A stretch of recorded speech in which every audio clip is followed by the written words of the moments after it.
we're going to do integration by parts. And we want to know when we're going to do this. When do we do this? Students have a lot of trouble with this integration by parts, and I've got a little bit of an unorthodox method of doing this, as you'll see very soon. And when we do this is when you have an integral that you can't do in the form of a product, like d of x times I of x, and you just can't figure out what to do. And that's usually a good indication you might want to try integration by parts. Also, you could do this integral if you had the derivative of d and the antiderivative of I, and that's the clincher. If that's true, then you should use integration by parts. A good example of that is this integral x times the sine of x. Now I don't know what to do with this. It's a product like d times I, but you know I could take the, you know, individually I could do them, but I can't do it as a product. So we have the product situation, and if I only had the derivative of x and the antiderivative of sine, I could do it. In other words, what I'd end up with if I did that, I'll put a comma here, if I had the derivative of x, I'd end up with 1. The antiderivative of sine is negative cosine x dx, and I could do that integral. If that's true, then we want to use integration by parts.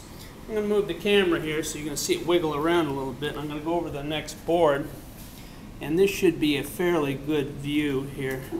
I've kind of got it set up. Let's see how that looks. Yeah, it looks pretty good. Okay, and here's the formula for integration by parts, right here. Okay, that, and I've abbreviated down to d and I. The antiderivative of d times I dx is d times the antiderivative of I minus the antiderivative of d prime times, excuse me, the derivative of d, which is d prime, times the antiderivative of I. So we're not going to prove the formula here, but we're just going to use the formula. And it's pretty clear what's going on here. Here's the example of x sine x.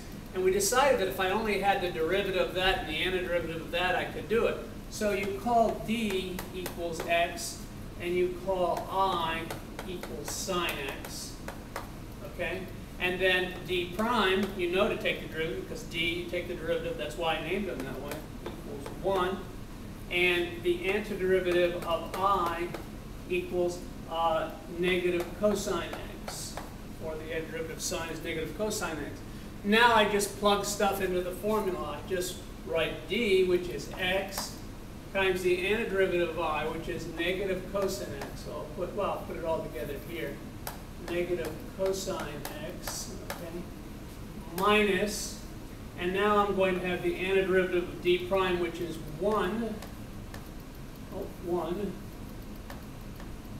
okay, times, I've got the derivative of d, which is 1, and then I want times the antiderivative of I, which is negative cosine x.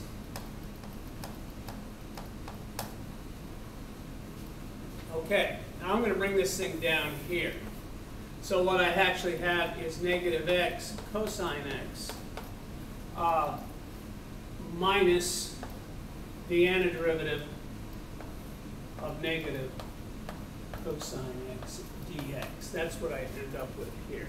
If I wanted, I could factor out this negative and bring it out here. The antiderivative of cosine x is sine x, but it's going to be plus, so I'll end up with negative x cosine x plus sine x plus constant, just like that. Notice how easy it is. Once you make that decision that this is d, if I had the derivative of this and the antiderivative of that, then you actually do that. You call d equals the one you want to have the derivative of. You call I the one you'd like to have the antiderivative of. You take them and you plug it directly into that formula. And that's all there is to it.